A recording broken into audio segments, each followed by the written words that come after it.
স্বামী বিবেকানন্দের জন্মবার্ষিকীতে বিবেক যাত্রা বিজেপির এই মুহূর্তে সুকান্ত মজুমদার কি বলছেন সরাসরি শোনাবো।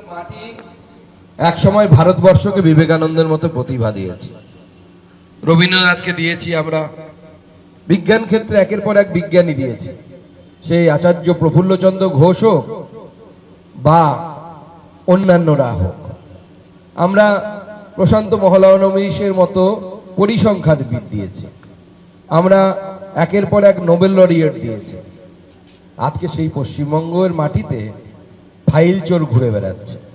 এটাই হচ্ছে আমাদের কাছে সব থেকে দুঃখের, যে বিবেকানন্দের মাটি যে মাটি ছিল সেই মাটি এখন ফাইল চোরেদের মাটিতে পরিণত হয়েছে, কয়লা পাচারকারীদের মাটিতে পরিণত হয়েছে এবং গরু পাচারকারীদের মাটিতে পরিণত হয়েছে। দেখুন, আজকে প্রশ্ন জাগে, আজকে বিবেকানন্দ জন্মায় না কেন? বিবেকানন্দ কেন আসে না? কেন আসেন না? কোনো ঘরে এরকম প্রতিভা জন্ম নেয় না? তার মূল কারণ হচ্ছে, যেমন যে কোনো কিছু ধারণ করতে গেলে পাত্র দরকার, সেরকম বিবেকানন্দের মতো প্রতিভা, রবীন্দ্রনাথ ঠাকুরের মতো প্রতিভা, তাকে গ্রহণ করার জন্য সেই মাটির পাত্রতা দরকার, পরিবেশ দরকার। পশ্চিমবঙ্গের সেই পরিবেশ, এই বাংলার মাটির সেই পরিবেশ বর্তমানে ধূলিসাৎ হয়ে গেছে। তাই বাংলাকে আবার বিবেকানন্দের জায়গায় আমাদেরকে ফেরত নিয়ে যেতে হবে। আর বিবেকানন্দের জায়গায় ফেরত নিয়ে যাওয়ার জন্য ভারতীয় জনতা যুব মোর্চাকে সব থেকে বেশি পরিশ্রম করতে হবে। কারণ যুব সমাজের ভাগ্য, যে ভাগ্য সম্পূর্ণভাবে অস্তমিত হয়ে গেছে, সেই ভাগ্যকে যদি কেউ নিয়ে আসতে পারে পুনরায়, সেটা হচ্ছে একমাত্র ভারতীয় যুব মোর্চা এবং ভারতীয় জনতা পার্টি সেটা করতে পারে। তার কারণ দেখুন, অন্যদের চিন্তা নেই, তাদের নিজের পরিবারকে নিয়ে চিন্তা। আমাদের এই পশ্চিমবঙ্গের 9.5-10 কোটি মানুষকে নিয়ে চিন্তা। আমাদেরকে ভাবতে হবে, আমাদের যে যুবকরা গ্র্যাজুয়েট হচ্ছে, ITI থেকে পড়ে বেরোচ্ছে, পলিটেকনিক থেকে পড়ে পাশ করে বেরোচ্ছে, তাদের হাতে কাজ কোথা থেকে আসবে? কাজ নেই। আজকে পলিটিক্যাল পার্টির দৈন্যতা, রাজনৈতিক পার্টির দৈন্যতা, তৃণমূল কংগ্রেসের দৈন্যতা কোন জায়গায় পৌঁছে গেছে, যে অন্য রাজ্যে পরিযায়ী শ্রমিক হিসেবে কাজ করে কোনোভাবে যারা বিপদের সামনে পড়েছে তাদেরকে নিয়ে পলিটিক্স করতে হচ্ছে, তাদের বাড়িতে গিয়ে ভাত খেতে হচ্ছে দেখানোর জন্য। ভাতটাও তো এইটুকু ছিল, খাওয়ার মতো ছিল না আর কি, দেখানোর জন্য করতে হচ্ছে। কিন্তু এই প্রশ্নটা কেউ জবাব দেওয়ার চেষ্টা করছে না, যে তোমার 1 নম্বর রাজ্য, যাকে তুমি এগিয়ে বাংলা বলো, সেই এগিয়ে বাংলা থেকে তোমরাই বলছো 60 থেকে 70 লক্ষ লোক অন্য রাজ্যে কাজ করতে যাচ্ছে। কেন যাচ্ছে?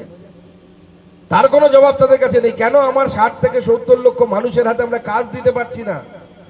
কেন 100 দিনের টাকা চুরি করার জন্য আমাদের 100 দিনের কাজ বন্ধ হয়ে গেছে? কেন শিল্প নেই? কেন কর্মসংস্থান নেই? আপনার যে ছেলেটি নিটে র্যাঙ্ক করে ডাক্তার হচ্ছে, সে হয়তো পশ্চিমবঙ্গে টিকে যাচ্ছে।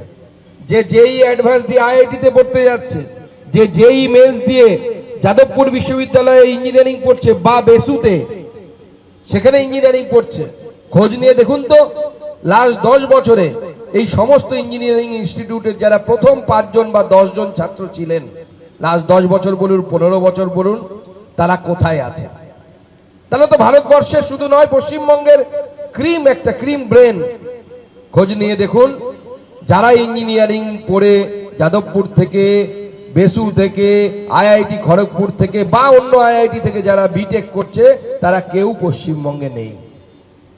তারা সবাই পশ্চিমবঙ্গের বাইরে গিয়ে সেখানে তার বাড়ি ঘর সমস্ত কিছু করছে, সেখানকার অর্থনীতিকে, সেই রাজ্যের অর্থনীতিকে আরো উন্নত করছে। আপনারা যদি দেখেন 90% যারা টপার ইঞ্জিনিয়ারিং কলেজগুলোর পশ্চিমবঙ্গের, তারা সবাই এখন বেঙ্গালুরুতে অবস্থান করছে, কেউ গুজরাটে অবস্থান করছে। আমার ব্যাচমেট যারা ছিলেন তাদের বেশিরভাগ সেখানে অবস্থান করছে। আমি যখন বিবেকানন্দের মূর্তিতে মালা দিয়ে বেরোলাম, আমার মাস্টারমশাইয়ের সাথে দেখা হলো। তিনি আমাকে কেমিস্ট্রি পড়িয়েছেন আমার কলেজ লাইফে। বর্তমানে তিনি কলকাতাতে থাকেন। তার মেয়ে উচ্চ মাধ্যমিকে 1 র্যাঙ্ক করেছিল, আমার মনে আছে। আমি যখন BSc করছি বালুঘাট কলেজে, আমাদেরকে উনি মিষ্টি খাইয়েছিলেন, যে মেয়ে মাধ্যমিকে ওভারঅল 3rd হয়েছিল আর উচ্চ মাধ্যমিকে 1st হয়েছিল। মেয়েটি কোথায়? পশ্চিমবঙ্গে আছে আজকে? নেই। এই বর্তমান পরিস্থিতি। পশ্চিমবঙ্গে চাকরি নেই, যে প্লাম্বার তারও চাকরি নেই, যে IIT থেকে ইঞ্জিনিয়ারিং পড়েছে তারও চাকরি নেই। অর্থাৎ শিক্ষিত লোকেরও চাকরি নেই, কম শিক্ষিত লোকেরও চাকরি নেই। রোজগার কাদের আছে? আপনি সিন্ডিকেট চালান, আপনার রোজগার আছে। আপনি বালি পাচার করুন, কয়লা পাচার করুন, আপনার রোজগার আছে। আরে সবাই তো কয়লা পাচার বালি পাচার করতে পারবে না, মনে মনে হৃদয়ে লাগবে তো। আমাদের আত্ম অভিমান আছে, আত্মসম্মান আছে, সবাই তো ভাইপো নয়, সবাই কয়লা পাচার গরু পাচার করতে পারবে না, আমরা পারবো না। আর সবাই ঘুগনি বেচতেও পারবে না। তাই আজকে আমাদের যে বর্তমান মুখ্যমন্ত্রী, তাকে একসময় অগ্নিকন্যা বলা হতো, বর্তমানে বাংলার মানুষ তাকে নিয়ে ইয়ার্কি করে বলছে তিনি অগ্নিকন্যা ছিলেন, বর্তমানে ঘুগনি কন্যা হয়ে গেছেন, তিনি ঘুগনি বিক্রি করার পরামর্শ দিচ্ছেন। এটা হচ্ছে বাস্তবিকতা পশ্চিমবঙ্গে। তাই আমি আমার বক্তব্যকে দীর্ঘায়িত করব না, শুধু বাংলার যুব সমাজকে বলবো, দেখুন আজকের দিন হচ্ছে আমাদের শপথ নেওয়ার দিন। কিসের শপথ? শপথটা হচ্ছে বিবেকানন্দের বাংলাকে ফিরিয়ে আনার জন্য। অনেকে বলেন বিজেপির হিন্দু ধর্ম মানি না, গন্দা ধর্ম। আমাদের মুখ্যমন্ত্রী বলেছেন আমরা বিবেকানন্দের হিন্দুত্বকে মানি, বিবেকানন্দের হিন্দু ধর্মকে বলি। তাদেরকে বলবো বিবেকানন্দ রচনা সামগ্রী একবার ভালো করে পড়ুন, রচনা সমগ্র ভালো করে পড়ুন, বিবেকানন্দ কি বলে গেছেন। রামকৃষ্ণ পরমহংস থেকে শুরু করে, ঠাকুর থেকে শুরু করে স্বামী বিবেকানন্দ পর্যন্ত বেদ বেদান্তর বাইরে একজনও একটা কথা বলেন।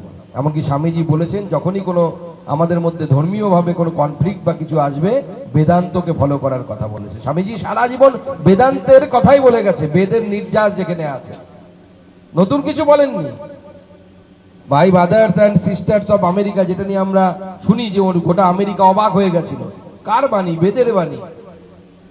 সব বেদ বলে গেছে আমাদেরকে, গোটা বিশ্ব আমার পরিবার, বসুধৈব কুটুম্বকম, আমাদের প্রাচীন শাস্ত্র বলে গেছে।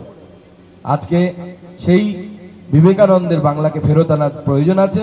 আসুন আজকে আমরা সবাই শপথ নিই, এবং আমি বলছি বিবেকানন্দের বাংলার ফেরত আসার সময় হয়ে গেছে।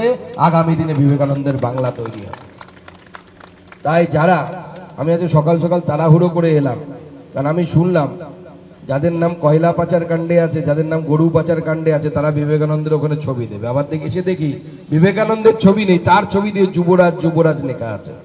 কোনো অসুবিধা নেই, আপনি যুবরাজ হোক না যাই হোক, গজরাজই হোক, আমরা সাধারণ মানুষ, আমরা সাধারণ মানুষ, আমরা সাধারণ মানুষের মতোই আসবো যাব। কিন্তু বিবেকানন্দের ছবির জায়গায় আপনার ছবি, এটা দেখে আমার খুব দুঃখ হলো।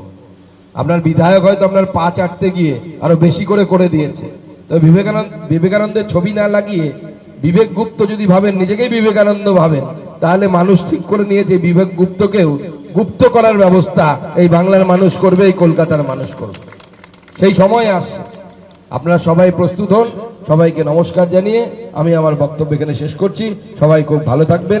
আরো একবার বিবেক জয়ন্তীর অনেক অনেক শুভেচ্ছা, অনেক অনেক অভিনন্দন, ধন্যবাদ। বন্দে মাতরম, ভারত মাতা কি জয়, জয় হিন্দ।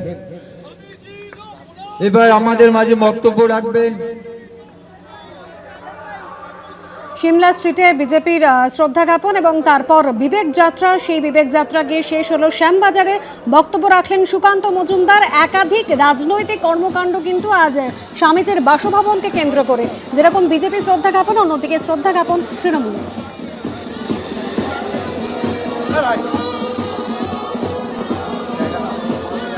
এবিপি আনন্দ, এগিয়ে থাকে, এগিয়ে রাখে।